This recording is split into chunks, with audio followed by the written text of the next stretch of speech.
Hello, folks, and welcome back to the Virginia Democratic Small Business Caucus Show. Live. We're back at you. Yeah, we're back at you on December the 29th. And we're so happy to have you back as we start our December 29th show. We've got our hostess with the mostest back. I am so happy because we have Aaron Porcher, my co-host, back. Aaron, how are you doing? Hey, Mark, I am wonderful. So glad to be back. We're going to go out this year with a bang.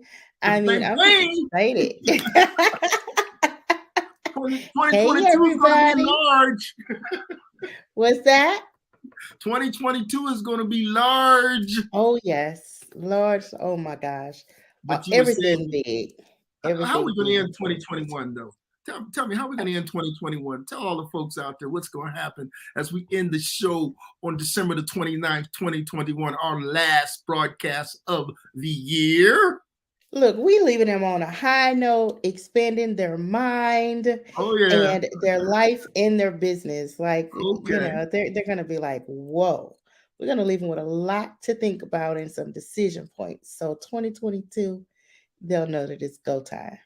Well, I'll tell you one thing. We've started this thing out, I don't know how many, 16, 17 shows in. We just sort of said, hey, let's jump in and do this. We got things to fight for. We have things to tell people. We got small business folks out there. Oh, all of our Democratic small business owners, all of our small business owners, all of the soon-to-be small business owners, and everybody who are our supporters. We just love to see you here as we just have a nice, informal, informative, but engaging show with a really great special guest. But most of all, we have our hostess with the mostest, the co-hostess with the mostest back, Aaron Porcher, the interim chair for the Louisiana Democratic Small Business Caucus. I love it. Yes, and I am here for it. Aaron, you're looking good too. So what have you been doing? Why, thank you. Well, Mark, I've been here in the DMV since the 2nd of December and just really preparing for 2022, with the small business advocacy, with all of the opportunities that are coming down the pike to do business with the government, from the Fed to the state and local government. We're just gearing up for it all. 2022 is going to be big on so many levels. And we're changing the narrative in so many ways and just really helping small business owners see that we have access and take action and get this money. Well, there you go, because a lot has gone well for the Democrats and for the country overall, for small business folks. When we look at it through the lens of all that we've had to come through in 2020 and 2021, and even where we are today, it's still not out of this whole COVID pandemic thing with the new variant Omicron that's out there and everything else, but we are struggling still, moving through, and just good things have been happening. But I know there's been some, sad things, but you know what? We're still here. We're still fighting. We will not give up the fight. And, that's a perfect sort of segue for me to start to talk about my folks out there who have not been vaccinated. So if you don't know, now you know. We're telling you, get vaccinated. There's 2 shots out there that you have to take once you've done your due diligence and you've made up your mind and you've decided, okay, I'm going to go ahead and get this vaccination because it's the best thing for me and for my family, for the country, to sort of narrow down this COVID coronavirus that's been ravaging not just the United States, but the entire world. But we have been making it through, getting some good things done through the Biden administration, what they've been able to do since they've come on just a year ago. It's only been 1 year. It seems like it's been longer, but it's only been It does. And I say longer, but I mean longer in a good way, not a bad way. It's that a lot has happened in 360 some days. Yes. We're almost to that 365th day. We're very close to it. And a lot has gotten done by this administration. And, of course, we have some things that we're still challenging. We have to get it done, but we're we're chewing gum, we're walking at the same time, Yeah. and we're Work is required, right? Work is required, you know? Got to vigilance be is working required. at it. So Resilience. you have decided, not you as you were, you have decided you're going to get your vaccination. Remember, there is now a third shot that's out there called a booster shot. And you need to get that booster shot because you need to have that, which the CDC is saying, folks, get your booster shot, call your local health department or CVS drugstore. I think in the DMV area, they have the various different drugstores who are also doing that along with your local government or whoever else you need to call to get that third shot. Go ahead and get it. It's important that you do it. As I said in the last show, Aaron, you know, my wife is a nurse and she heads up surgical services for a large hospital in the Prince George's area, and they're having a huge struggle with that. This thing is really attacking the country, and only one way you can make sure that you're safe: get your first set of vaccination, get your booster, because we love you. We want you to be here for your family. I don't care what side of the fence you sit on. I don't care how you feel about one issue or the other. You're not going to be able to do anything unless you're here with us. So get that shot. What you got to say? Anything you want to say about that, Aaron? Hey, make a choice and make a decision. Protect yourself and others. Amen. Amen. There we go. So that's what we're telling you about COVID. Come on, get on it, folks, if you haven't done it. Listen, the other thing we wanted to tell you about is, guess what? You know what day it is today? Do you know what day it is today? Tell them, Mark. Let them know. Oh, y'all thought it was hump day, but it is hump day, but it's woke Wednesday. You got to stay woke and stay with it. I'm telling you, it's woke Wednesday and hump day, if you want to call it hump day. But it's woke Wednesday. You got to stay awake and stay with it. We just said it. Folks, they are coming for you. They're coming for you in the sense that there are folks who want to do things that are not good for your family, for this country, and for your communities. And one of the ways that you're able to stay engaged is by staying woke, not woke in so much in the slang vernacular, but woke in the vigilant vernacular. Got to stay vigilant. You got to stay on it. No rest for the weary. As one of my political friends would say, well, you can rest when you're dead. Okay. Other than that, keep going forward, folks, because we need you to stay forward because there's work to be done. And listen, you don't have to work really hard, but you just need to work steady. You just got to be vigilant and stay on it. And stay on it because there's things that we need to get taken care of. So that's why I'm telling you, folks, it's Woke Wednesday. So stay with us. Aaron, you got anything to say about Woke Wednesday? I love Woke Wednesday. Hey, listen, I think you've said it all. I think you've said it all. Well, you think you, oh, well, okay. I've said it all, and I'm going to continue to say it. But you know what? We're going to talk a little bit about Virginia. And there's, of course, as we said last time, all you Virginia folks that are out there, of course, we had a challenging, I guess that's a nice word for it, election, the last statewide election where the Democrats did lose all statewide offices, I'm sorry to say, which you probably know about. And you know that we lost control of part of the House of Delegates, we retained control of the Senate. But how does that affect you as a small business owner in Virginia? How does that affect you just as a regular citizen or resident here in Virginia? Some of the things that we were trying to get accomplished and continuing to work to do what we're doing from a Virginia standpoint will probably be a little bit stymied. But guess what? We still have the Senate that's out there. We still have things that we're trying to get done. There'll be some hamburger making that goes on between the two different groups. But guess what, folks? But folks are happening and folks are coming in. I just got a ping from our special guest. So she's on her way. I'll talk to you about her later. But listen, folks, stay vigilant. We're still getting things done here in Virginia. It's looking good, and we always got next year. We're preparing for next year. We're preparing for the next election that's coming up.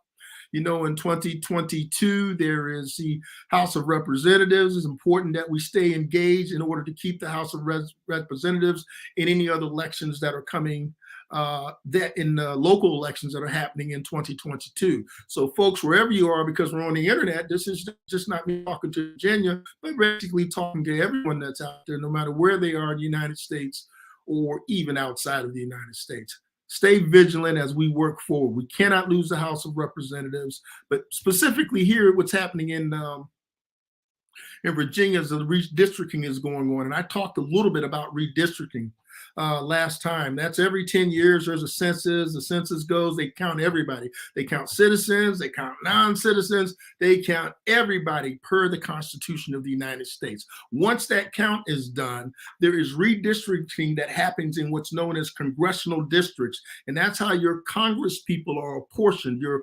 representatives in the House of Representatives, and also at your state level.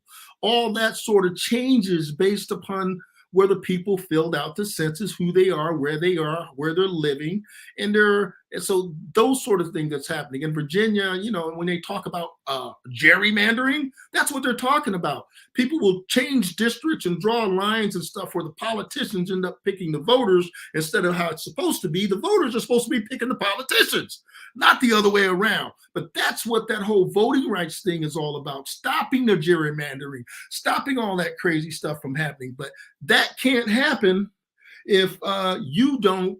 I'm looking at my phone here, and I'm trying to respond to one of our guests.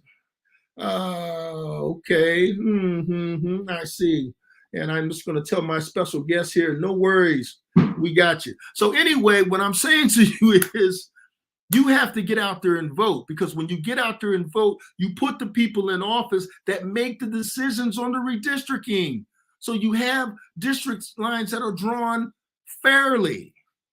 Gerrymandering doesn't need to happen on either side of the political fence. It should be based upon where people live, where the populations grow, and have an independent, just say, let the numbers be what they are. And if there's a growth in a certain communities, let it happen. But let me tell you what happens with the bad things when we talk about gerrymandering. The bad stuff that happens is if they try to put, let's say, Democrats, and when they redraw the lines, they may draw one particular Democratic House of Representatives member out of a district. So now you don't have that person in the Congress to vote.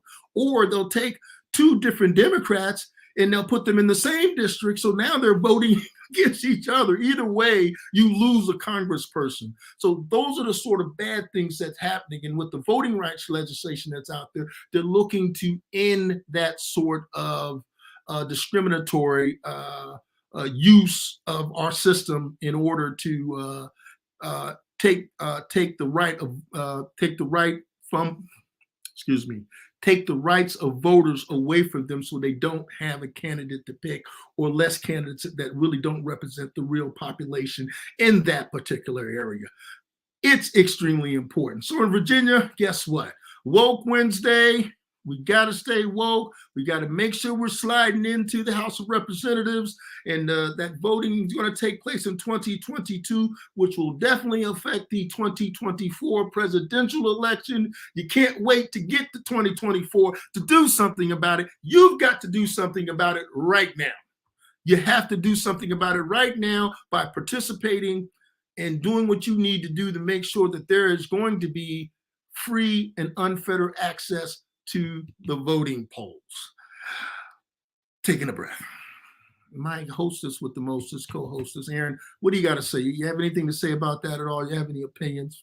I'm just trying to keep Listen, yeah, I've been looking at this redistricting, and just looking at the different moves that are occurring for just redrawing the maps, and how that's really diluting the voices of different groups in the community. And I'm just seeing how it's impacting the communities as well. It's like the politicians are just using tactics to really create a political advantage for themselves. And you're so right about really having this conversation to really help myself and others really understand what this is and what we're facing, so that we can really get involved and take action and really speak out and let people know where we stand, right? So, I believe that this is vitally important to have this conversation and really just unpack, what's happening with redistricting and help define it for people so that they have a frame of reference and can do their part. So, Well, yeah, thanks for really, bringing this up because, every attempt to undermine our ability to choose the mhm, representatives, it's a real threat, right? it's a It's threat a to the real threat, yeah, to our you, liberties. So, you hit the nail on the head, Aaron, because this is what's important. This is where Democrats have been not doing their best work, where we want to change things at the state and local levels, where people are not coming out for those midterm elections, where those state delegates and those state senators get elected and judges get elected, all those sort of things in the various different 50 states. In certain states, judges are elected or they're appointed by these midterm elections, these gubernatorial races, and the state senate races, and the state delegate races, and your local race for your mayor or your councilman, all these things. But that's where our competition has been outdoing the Democrats, because the Democrats have not been vocal enough in saying, listen, thank you for coming out and voting for the presidential election. Fantastic. But we can't get what we want done if we don't control the local state houses as well, or have a significant voice there where we have some leverage, where we can't let people just run rampant over top of the democratic ideals and beliefs that we know that we need for our families and our businesses. So that's why it's important to do these things locally, which kind of brings us right back to the main gesture. I'm a one-trick pony. You see it on my shirt. It says, march on for voting rights, voting rights, voting rights. You cannot have a democracy without voting rights. Right now, those rights are being threatened. And I'm going to talk real quickly so I can come back to what I hammer on every week. Let's talk about the John Lewis Voting Rights Act, which is which has been passed in the Senate. Excuse me, which has been passed in the House of Representatives, and it's HR 4. And I'm going to bring up HR 4 right now. The John Lewis Voting Rights Act basically is trying to bring pre-clearance back to the into the 1965 law, which was knocked down in 2013 by the Supreme Court, which requires pre-clearance. So 180 days before any election, any changes that happens to any voting rules has to happen at least 180 days before an election.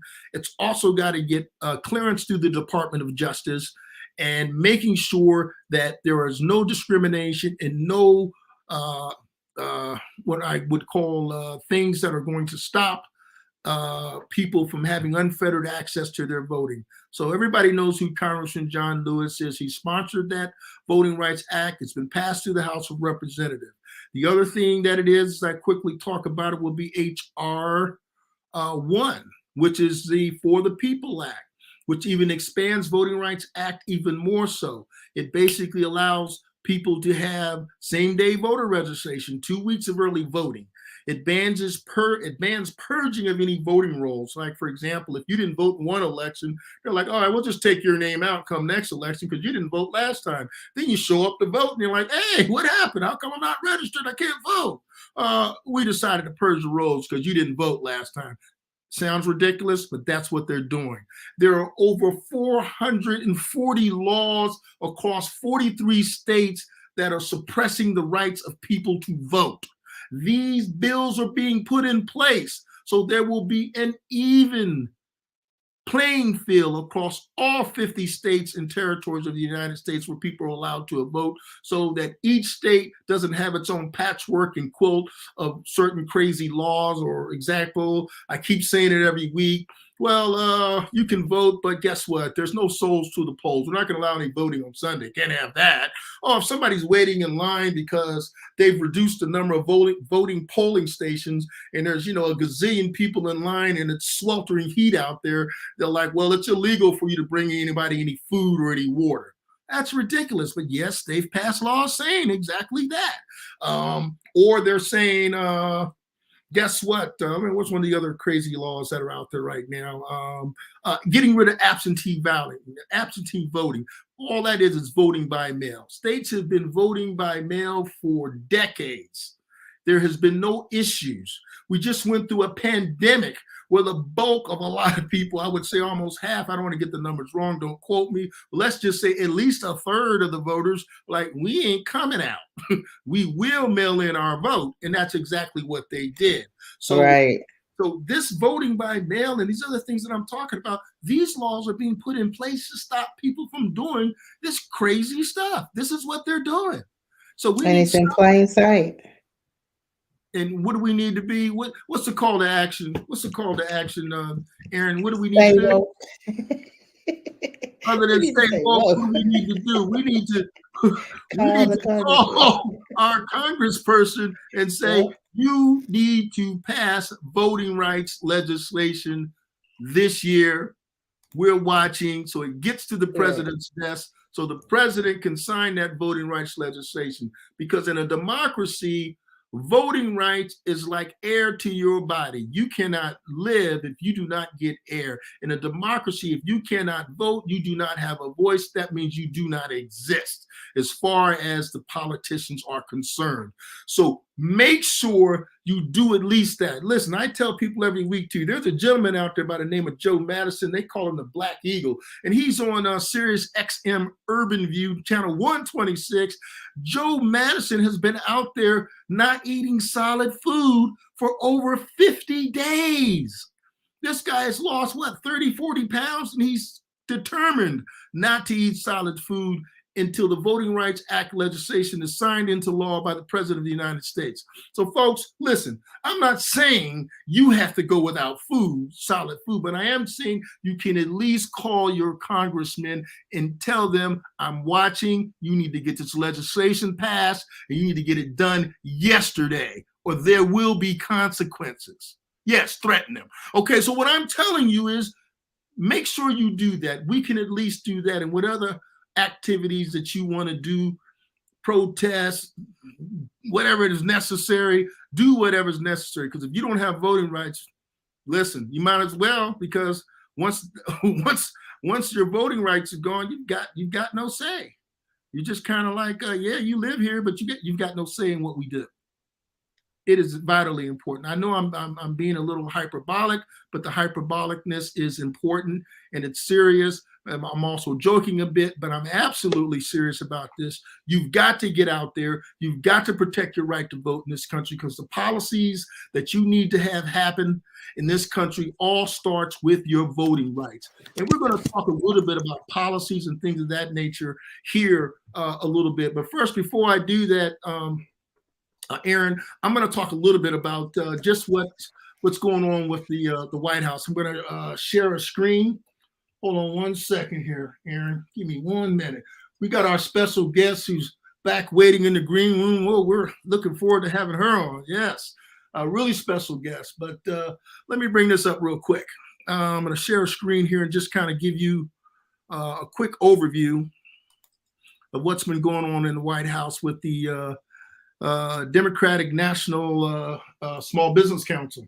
And in the Small Business Council, what did that happen, Aaron? We got a there he is. Bing, there it is. Listen, in the Small Business Council, happy holidays from the Small Business Owners Council, from the Democratic National Committee. Let's talk a little bit about what President Biden and the Democrats have done to help small businesses. We talked about the American Rescue Plan, which has been out there with $15 billion in grants to help businesses with less than 50 employees.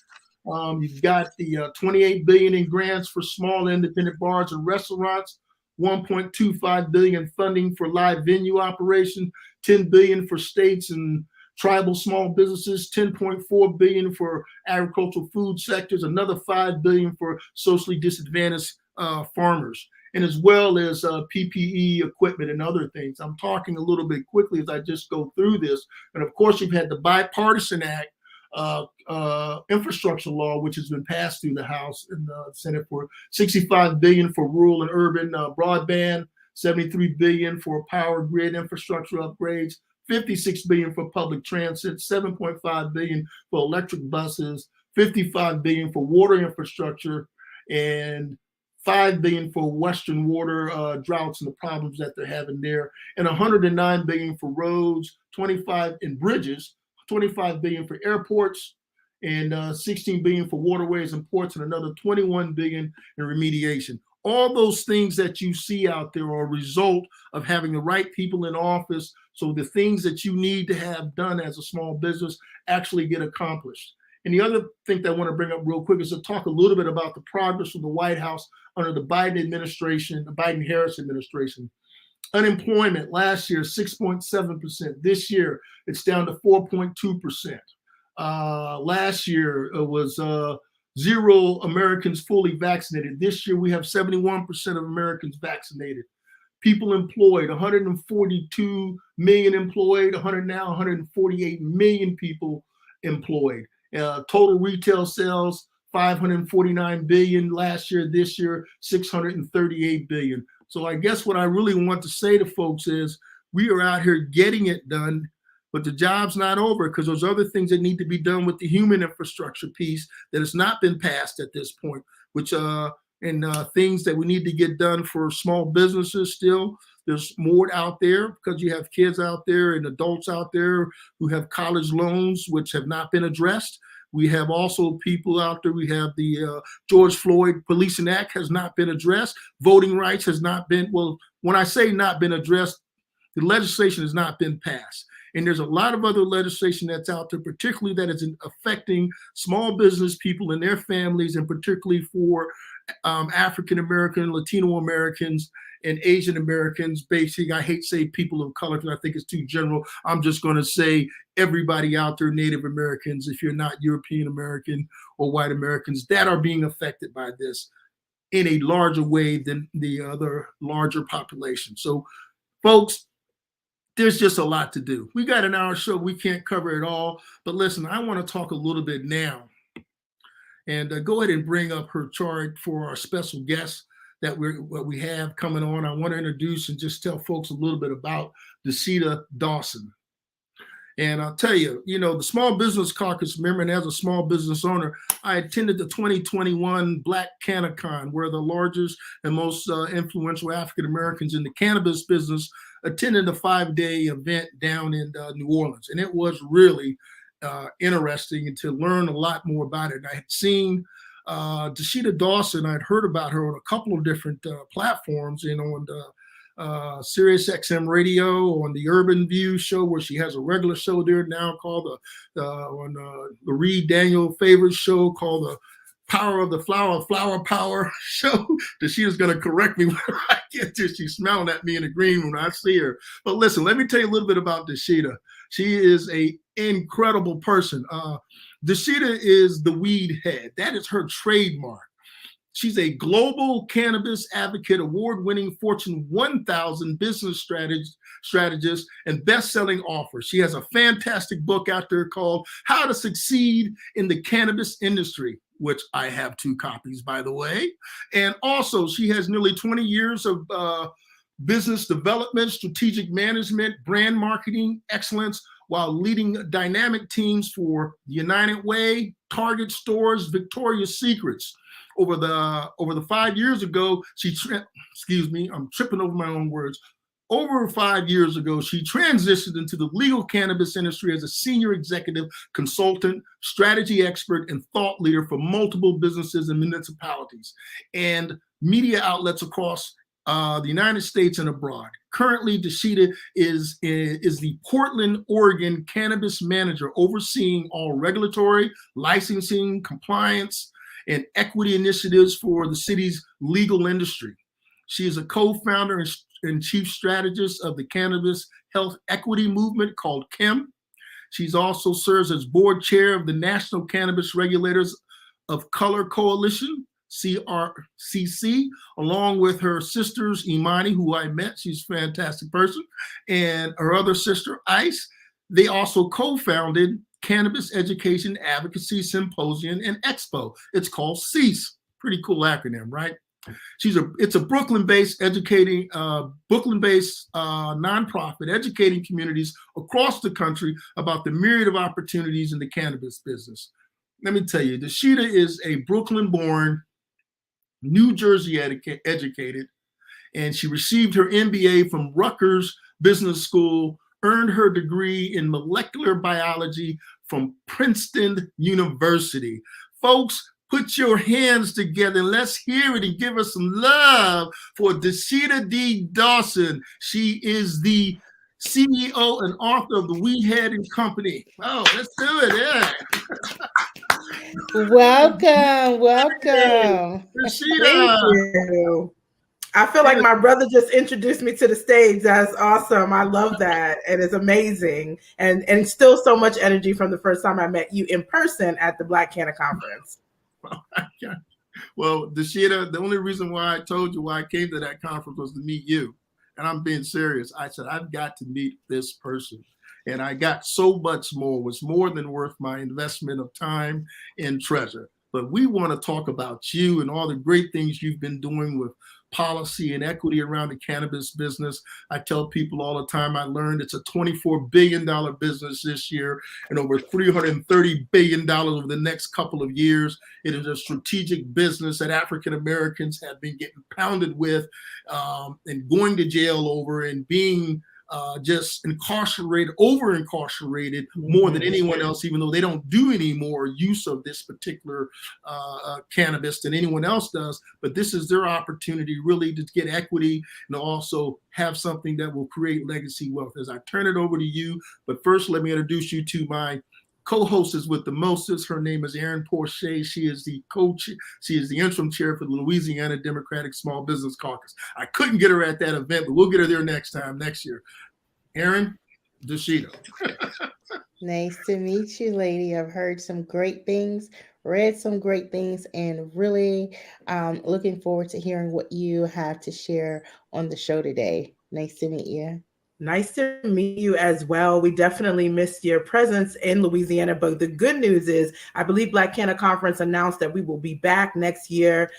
Similar to Essence Festival, the intention is to pour into New Orleans, and they welcomed us with open arms. And so shout out to the city of New Orleans. And of course, Louisiana has just made some strides in the world of cannabis, and I'm excited about the efforts that we can get on the ground for people to join the industry, however they can best join the industry. And that's what we'll probably talk about tonight. Awesome. Well, I'm hoping you can tell us. And then one of the other reasons I have Dasheeda on the show is because we've been talking with our different state senators and our state House of Delegate folks and other different folks in supporting, making sure there's going to be equity and the proper policies and laws that are passed in Virginia as we work that issue out. And as you know, we had Paul McNeil on the show last week. So you're a fantastic follow-up this, Dasheeda. The stage is yours. Talk about whatever you want to. I'm going to take a sip of my drink, which is just ginger tea, because of course everyone is talking about COVID. So I appreciate that I'm able to meet you guys on a digital space. So like Mark said, honestly, I really came into the industry as what I dubbed a corporate to cannabis crossover. I got in primarily after a, really big change, and my mother unfortunately passed away. And that really made me think about, well, if I only have 24 more years, which is 24 years older than I am, just barely 60. If I only have that much time, am I really getting the fulfillment out of the efforts that I'm making? Like you said, I'd work for actually Fortune 100 companies like a Target. And to be perfectly honest, I was making them a lot of money. And I know many of your listeners are probably the same way, where they have had that corporate experience, but also are entrepreneurs with their side hustle that they hope to make a viable small business. Well, I transitioned out by moving to the West Coast and becoming a cannabis patient.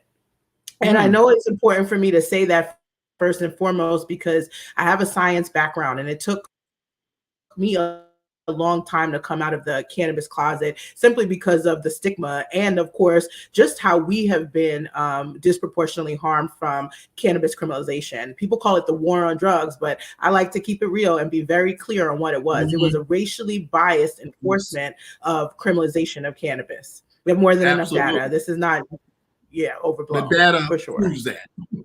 Right. Yes, it does. And it's proved it for a long time. But I think what we have is a momentum after George Floyd, rest in peace, had this really transformative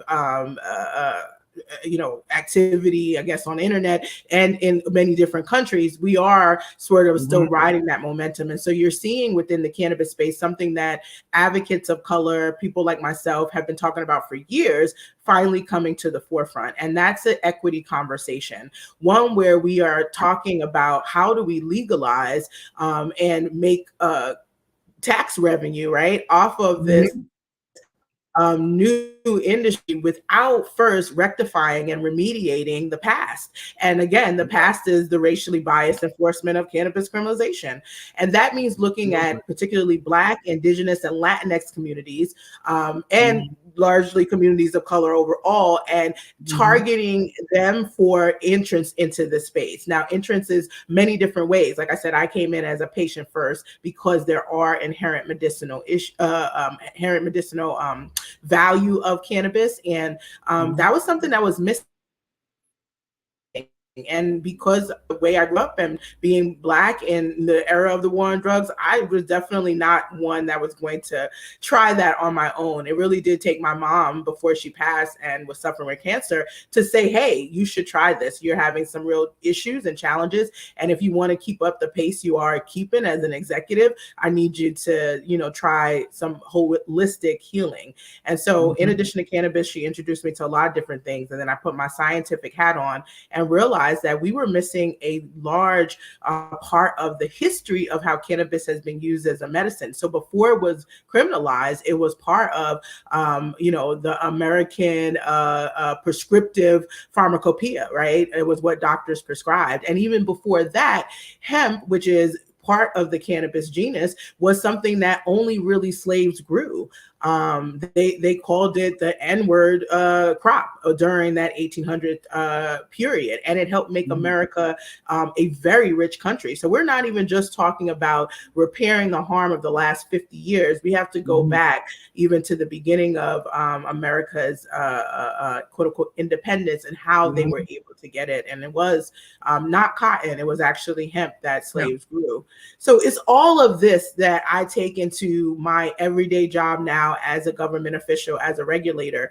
And what I'm seeing is that we have put in place regulation that were purposely designed to keep out people who were previously incarcerated, arrested with any of the criminalization. Well, if we're disproportionately arrested and incarcerated as a result, of course, now you're seeing that we are disproportionately being left out of the cannabis space on the legal side.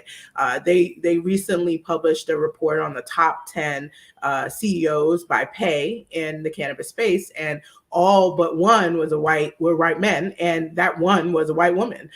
This is not an area in which we're looking for two reasons. We're getting shut out based on historical criminalization, but we're also shutting ourselves out because the ones of us that have made it from the hood and made good, like myself, the people who have seen what happens when you do, deal with it in the negative, we're not willing to risk our career or our businesses for it.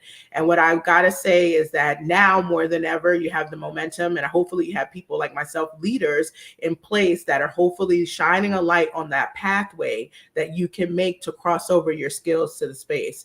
That's why I wrote the book, because I kept going to places like Black Enterprise Entrepreneur Summit. I did that down in North Carolina. I did the NAACP National Conference twice. And I found that there was just a real dearth of interest and information specifically around cannabis science, but also what was happening with the social justice aspects. And when they heard about it, they were wanting to find out more and to take action. And so the workbook really just allows people to work through that themselves while creating their own personal strategy. And it's purposefully simple because the industry itself is extremely complicated and can be very frustrating, but it's important that people learn it. And I wanted to make sure that they'd have a way to create a plan.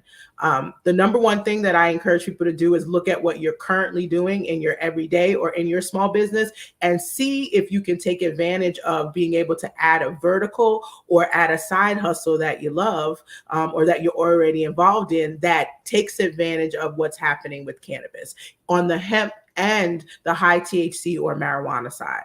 And so that means looking at the whole landscape. And so if you're in a state where, by the way, hemp is legal because it's federally legal, right? You need to look at what are those opportunities. I take things as simple as, or as sort of obscure seemingly, as massage therapy. I've worked with a client that she opened her own massage therapy franchise. And one of the first things she did was try to figure out CBD infused hemp derived CBD infused oils that she could utilize both at retail and in use. So not only was she improving the efficacy and her clients kept coming back wanting more, she now also created a retail vertical for her that included a point of differentiation. No other massage therapy location offered CBD infused products. And so it's those simple thoughts that the book helps illuminate, but that's what I really get a passion for, is that how do we figure out what we're currently doing, are already, passionate about our plans, and see where can this industry actually help improve that revenue source or add a revenue stream, or where can you add thought leadership and value. Like I said, I came in with strategic and management consulting capabilities, and I went to work right away, working with a lot of different clients, not just the ones touching the plant. The government was a client for a long time, trying to figure out this puzzle of how to regulate with strategy to keep a market actually successful. And so I learned a lot, but I also had Native American tribes as clients because they have sovereignty and they're trying to figure it out as well. And it really taught me about the opportunity we have to create economic development in a much larger way, particularly when we use public and private partnerships to build out the industry in urban and rural areas, particularly. So I'm excited about that because I think that that's the area where I'm excited. I told you, Erin. And I'm excited. Yes. She's just getting started. I am. I can talk forever, but I love that you're having these conversations because we need more people who are guiding cohorts and coalition of small businesses to get involved at the policy. So I'll just say before we start talking more on with some questions, honestly, I'll just say that at the federal level, there's a lot of conversation about legalization, but I'll be real, even though I've been in this game for a while, now 6 years, wow, I am not necessarily thirsty for federal legalization because at the state and local level, one, we can move a bit faster. It's a little bit less bulky. We create precedent. Virginia has created a precedent. We did not expect below the Mason-Dixon line state to have real flower, to actually use the word equity in legislation, because let's be honest, Louisiana is still struggling as far as the equity is concerned, in my opinion. There is some, work that needs to be done there, but these are still two great states to use as precedent. Whereas go ahead. No, I'm going to ask you a question while you're on Virginia. I take it you've looked at some of the Virginia legislation that's out there, right? Yes.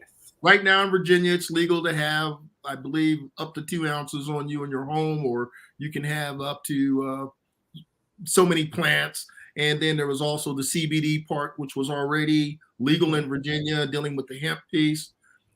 If you've had a chance to look at that legislation closely, I don't know. I know I did ask you about this, and I know I wanted to talk to you further about it, Dasheeda. I love what you said about the equity piece, but why are you saying that? Well, the fact of the matter is that states like Florida, which is a very large medical cannabis state, they are making money hand over foot. They have all but disenfranchised people of color in the space. One, they had limited licenses, which Virginia does have. As far as the current statute, it's intended to be limited, but they are looking at how to bring diversity. That was missing altogether from Florida.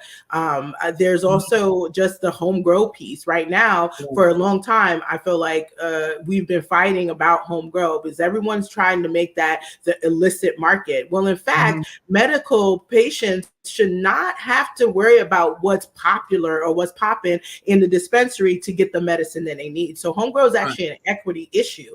And the fact that this is a state in the South that has said, hey, it's okay to grow your own is a big deal. It's a big precedent for the South. It's something that we can take to Texas, to Louisiana, to Georgia, to Tennessee, states that are making conversations happen now. We know we have an uphill battle, but the number one pushback that you get when you're trying to put in new policies, new legislation is, well, we haven't done that before. The government is so risk averse. And and guess what? The government has never really done before social equity. And so when you try to pose it as the potential way to go with this new industry, the first thing you hear is, well, we haven't done that before. And so so that's why I get excited about what Virginia has done. I would also say, notwithstanding the new governor, right? Because that was a little bit like that threw a wrench in it. We don't know what's going to happen because this program is at the pleasure of the governor, right? Based on the way the statute is set up. But they did have a very open process in terms of appointments and hiring for the staff. I can even say from New York, like we struggled with the governor even making an appointment, and we had to lose that governor, get a new governor, right? Before we were able to get those appointments. So Virginia actually leapfrogged New York based on how quickly they were able to do it. And when I looked at the diversity in those appointments on the different boards that are available, I was also impressed there. Again, this is more than what we've ever seen in terms of people of color. I was only the third Black woman in the country to be selected to oversee a cannabis regulatory office. So and that happened in 2020. So it's just one of those things where we have to continue to remember that we're literally making history here. And so if it's not perfect, it's okay, because we will keep pushing. We're not letting up. And I definitely am a proponent of also not settling. So riding the momentum. So if it means we can grab another yard, we keep in and we lean in to do so. But it also means taking what we're doing in one state and bringing it over to the other. So I do think it's great that y'all are here, Virginia and Louisiana, on this conversation together. Well, how do you, I've heard a lot about this federally, about the SAFE Act and about the cannabis industry being able to use the banking system. Can you give us your knowledge that you know about that and how it may affect some of the different states? Sure. So SAFE is a very, right now, controversial, but fortunately dead topic in the sense that it did not get included in this omnibus bill that was like a national defense must pass bill. What's been happening is SAFE is an act that's primarily a legislation for banks. But in true government fashion, and this is partly why I chose to work for the government for a bit, I didn't understand why we were making the decision we're making. But in true government fashion, we are now marketing this bill like it's a bill for people. Oh, it will make Black and brown people have better access to banking in cannabis. It will make, your checking account fees reduced. But if you are a small business and you're a Black and brown small business, you already know that your access to banking, whether you're in cannabis or not, is still already a challenge. And so all it does is give the banks a loophole to act in the way that they currently been acting, which is without equity. There's no equity in banking. And so while we free the money basically for the big multi-state operators who, yes, everyone's saying they already have access to banking. They do. But they want more. They want commercial loans in the form of 8-figure loans. And so we're basically saying, yep, we'll give them an 8-figure loan while we take home maybe at most $120,000 in savings off of a checking account. Because Black and brown people still won't get the commercial loans.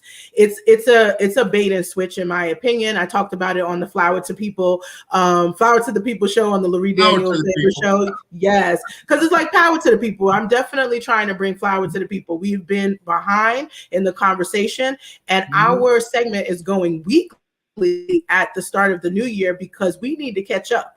And one of the things I love about her listeners, like yourself, y'all are about action. No, We the are fact that you showed up and you said, I heard you and I have come to the call to action, that's what I need. And so when I found that it's not just you, there are many people who reach out, and I shout out to Laurie Daniels for recognizing the need. I said, I have to figure out how I get on there weekly, because I feel like I am training soldiers that in their individual battlegrounds, they got to get ready, and they got to get ready with real talk, not this sort of 2 million listeners daily. Yes. Right.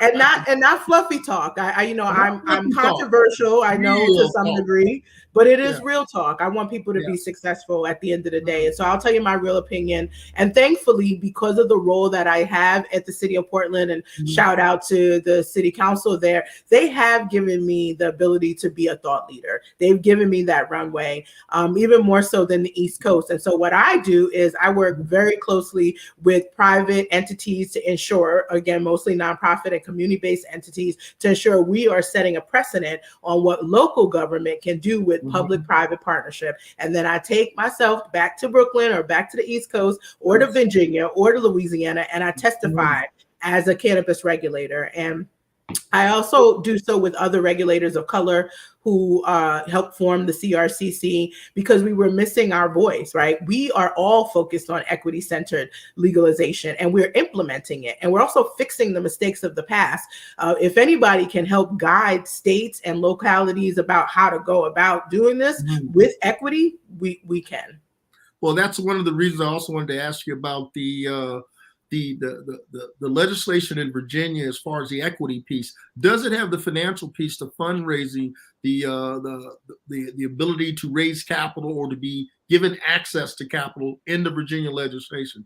I don't believe that it not does. yet, no. But here's the catch-22. What Virginia could do is perhaps not require so many hoops to be jumped through to also lower the barrier. So equity has to be an inside-outside game. Yes, we need to provide capital for Black and brown businesses, because as we just said, whether they have safe banking or not, the banks are not equity centered, and they have not been forever, right, in America. And so it's something that we're going to have to overcome. But one of the other challenges I find that the industry creates, if we create it as a regulating office or body, is we put all the hoops and the hurdles in place. In Georgia, you literally had to submit an application to prove you can put your flower and your crop in like a maximum security prison, essentially, based on how much security and or bonds that it needed on the building. But there's already legacy crop out there. So what are they doing? That's not stopping. They're over regulating, and that to me comes from a residual, what I call war on drugs kind of mentality. It also comes from picking people, selecting people, appointing people to lead these offices that are previously law enforcement. I'm a previous businesswoman. So if nothing else, I'm going to make this a very successful market for the city of Portland. And they know that it's going to be good revenue coming in. It's going to be a good return on equity investment, because that revenue is going to go back to our communities. But also the businesses in Portland need to be thriving too for that to happen. But your bar to entry, you don't have a bar to entry in Oregon. I think I read that it was like $2,500 to get a license. $2,500.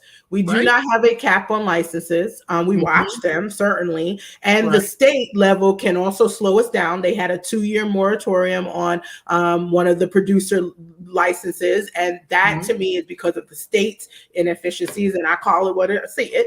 But at a local level, we've been actually moving faster than the state as it pertains to equity. $2,500 is the maximum you will pay, but we also have a fee reduced program that we used to call social equity. I made them change that right away, because that's not social equity. It's not a program. It is fairness and policy and regulation. It's not a thing. It's something that we have to be actively doing in policy. And actually it's supposed to be in everything, not just cannabis policy, but cannabis policy is so easy for you to understand. Because you know the history of its criminalization, but it should be everywhere. It should be ubiquitous. It ought to be the same thing in government contracting. There's so many similarities with the African-American experience for federal contracting. You can take cannabis out and just put in anything else as far as government contracting and the ability to do the things and having the equity piece. We haven't achieved that yet in what's legal. So this is a good opportunity where you have this new market where you can put that in, then you can point back from the federal contracting side, say, here, look at what we're doing here. Don't you think you could have more people being successful in federal contracting if you did these same sort of things, and have the Federal Acquisition Register change, new laws passed, new U.S. code passed that affects that. So you know you can go either way. But can I just add really? Can I add to what you're just saying? Sometimes we also only look at the equity piece on one side. For example, in both Virginia and Louisiana, same as in Oregon, not only do we get cannabis tax revenue that could go back to the communities of color and can be funding for small businesses and organizations and nonprofits in the communities that have been most harmed. On the other side of things, many of these offices have multiple millions of dollars in procurement contracts just to service the Office of Cannabis Management. That also needs to be equity in its approach. And that is something that I've been talking about. Once I took over, I saw that. Yes. So yes, for anybody listening, if you offer marketing services, communications, anything really, strategy, data analysis, equity verification, that's a big bottleneck. These are the type of services that do not require you to know how to grow anybody's weed. It requires you to know project management and business, and they have procurement requirements too. Well, you telling nothing but facts there. That's just facts.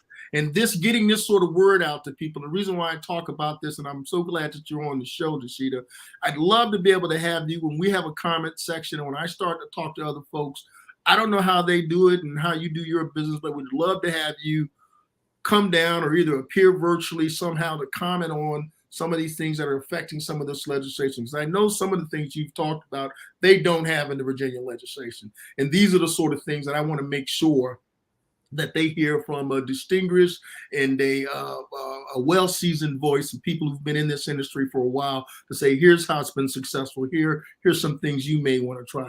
Because I hear California, even though they came out the gate first, they had a lot of issues, right? They still do. And they still do. Yes. Okay. I mean, right now, Oakland is seeing people who are technically equity designated businesses be in a lot of issues related to loans that they thought were grants, and now the government is calling back the loans. It is a mess. They're asking for amnesty from the taxes to be able to deal with the emergencies that have happened over the last few years, wildfires and robberies. Government has not really taken care of the programs that they've created. And that's because the policies themselves have not been equitable. And right, so that's already, we don't have social equity if the policy is messed up. But now they're trying to, they kind of create these little rider programs that's supposed to be like, oh, this policy is messed up, but this rider program will get you over the rough terrain. And it's backfiring because now years later, we're seeing it's actually not getting some of these businesses over the rough terrain. It's not enough. So again, inside outside game, the government's going to have to change its policy. And one of the things I just implemented that I have to give a shout out to is a Cannabis Emergency Relief Fund. And that is the first of its kind, where I'm taking cannabis tax revenue and I'm giving that back to the businesses that have been struggling since robberies, COVID. There was no emergency relief given to cannabis companies because of the federal illegalities. So this is fiscally responsible. These are the companies that are making sure we have cannabis tax revenue. But you're saying this can be done at a state municipal level, how you're able to do that as a compliance officer for Oregon, for Portland. Yes, I definitely think that's where we can move the fastest, and we can show the federal government, hey, at the federal level, whatever cannabis tax revenue you get, by the way, they do get revenue already. But once they really open up, they'll get even more. This should be prioritized in this way. And we have proof that it needs to be that because Portland did this, or Oregon did that, or Virginia did this. That's the way we're going to be able to win the game at the national level. And so for now, I'll be honest, I just care about them stopping the arrest of people. Like that could happen without us creating a whole marketplace for licensing and the like. We have made it a pill that needs to be swallowed. And the pill is basically letting people out of jail, expungement, doing the right thing. And we're like, oh, we need to wrap that with having this whole market. Some will say we can't do the right thing unless we have money to pay for it, and that's what the market will do. I'm not sure I agree. I'm not sure I agree. Expungement and decriminalization are hand in hand. That needs to happen in and of itself up first. That is a part of what you need to do to even start to go down the road of equity. If you haven't done that, people are sitting in jail or their lives are being infected in other ways because, when they were 20, they got caught with a joint or something. Yep. They're unable to make an income or to be in a lot of different industries. Those sort of things need to be rectified. And one of the things that I saw while I was there was even the nursing with the nurses and that whole industry where people have policies that are out there for licensing and other different things where people need to make sure, and that has nothing really to do with the industry, but that expungement really does help people to be able to work in their careers and to do the sort of jobs and things that they've been trained for. So all those sorts of things need to be talked about. Let me ask you this. We're getting at the end of our hour here, but let me ask you, what is the most important thing that you think right now that one needs to be done in this business and what people need to know? And two, the second thing that I want to ask you is, what is your personal project that you think is, whether it's in this industry or out of this industry, that you think really needs to get done, the thing that really drives you, what you would do if you were queen for the day? Go ahead. I mean, my family would always probably say I'm already the queen for every day. The way I reacted, but no. Okay, so the first question was about the things that I think really need to get done. I really feel like I want people, especially Black people, Indigenous folks, people of color, learn the science behind cannabis. Understand that we all have an endocannabinoid system. It is actually the largest body of receptors in our entire human body, and yet we don't learn about it in medical school. And so it's really important to understand that we're missing some really important facets of how cannabis works or why we even feel good when you consume it. Also know that cannabis is not a one size fits all. It's not a monolithic thing. It literally is a whole genus of a plant, which means that there are many different strains, many different cultivars, whichever one you call it, and they all have their own chemical varieties or chemovars, and they would impact your body differently. Last thing I'll say is what works for you, Mark, what works for you, Aaron, versus what works for me may not be the same because everybody's endocannabinoid system is different, like a brain. And while there might be some hereditary connectivity, so maybe if you have a sibling or a parent, you may find some similarities. It's important to figure out what works for you as you're using it for medicine. I always say start with the hemp-derived market because it's the easiest. It's also the easiest for business. So if you're really afraid about, I don't really understand the high THC side of things, it's too much risk, start with the low risk, but also know that low risk is still the longest money. Hemp is the long money. Hemp can be made into cannabinoid medicine and nutritional products, but it can also be made into industrial replacement products. Remember that it was made illegal because DuPont and Hearst, plastic and paper, did not want the competition. And guess what? It is competition. Right? It's competition for the ecosystem piece of it, but also for the money. So look at it in the long run and look at it in the way that you can go in with the low risk. Those are the two most important things when I think about it from a business standpoint. There's a question Aaron asked about the relationship between the regulators and the legislators, and really truly legislators are the first stop when you want law change, right? They basically need to be re-educated. They think the same thing we all think, which is weed is bad, war on drugs, all of that indoctrination needs to be undone. And so when you are working as advocate, make sure that all of your materials are training on them on everything I just said. A lot of legislators don't even know that hemp is cannabis too. And so just saying that also opens up their eyes. Once it becomes law, right? That's the legislator's job. Then the regulators take over. My job is to create policies that are aligned with the law. The policies are things that can be changed pretty regularly. Our administrative policies can be updated every year. I would say even more if we got pushed to do so. But law, once it's in statute, there's a lot more difficulty with changing it. So I would say less is more, right? So you can make sure the law is equitable, make sure it's not going to be crazy to deal with, but a lot of effort behind who your regulators are and the policies that get created can also impact equity and how it's implemented. So I would say legislators make the law, regulators enforce it, in quotes. And I use the word facilitate better because we don't want to enforce it, or we want to facilitate. Most definitely. Thank you so much for just really breaking down the relationship between the regulators and the legislators. I think that, what you've uncovered is that there is a lack of education for those that are making the law.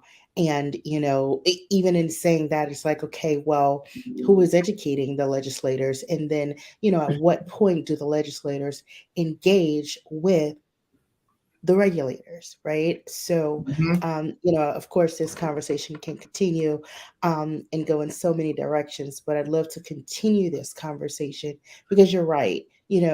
Just getting the information out there and really just demystifying, all of the things that people have heard about the cannabis industry is really going to open the minds of people so that they can see the opportunity, get involved, at the vertical with, where things align with what they're already doing, and really be able to be a part of the history that we're making and get a piece of the pie. So, at the end of the day, that's what we want to do within our community, is to change the narrative and help people see where this aligns with what they do and get their portion. So thank you so much for being here today. Well, Dasheeda, it has definitely been a pleasure. And I'm going to ask you one last thing. Queen for a day, what do you want done?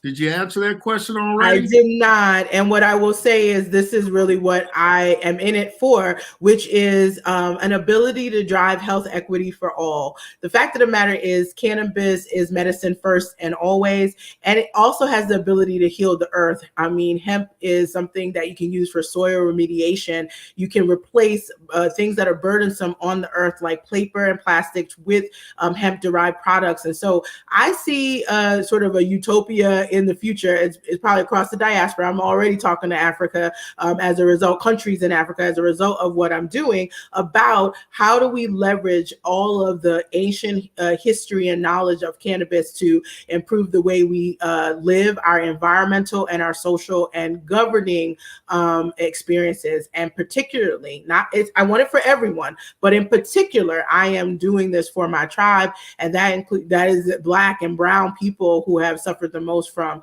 the criminalization. So Queen for the day, that's what we get. Kemet, Sankofa, I understand. I'm with you on that. I'm already down that road too. And listeners, we're talking about this because all small businesses out there have an opportunity to be involved in this industry. And that's a fantastic thing. But particularly we as African Americans have a special interest in what we need to do to make sure that we get our piece of the rock too. Okay, so listen, I'm going to have you back, Dasheeda. I hope you will come back another time.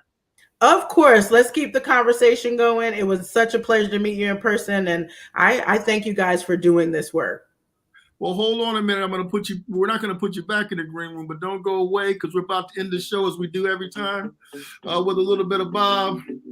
Oh, yeah. Let me tell you, Virginia Democratic Small Business Caucus owners, show people, everybody, we're happy to see you. And thanks again being here, the Virginia Democratic Small Business Caucus show live. We've just had Dasheeda Dawson and my co-hostess with the mostest, Aaron Porcher. We'll see you all next week. Love y'all.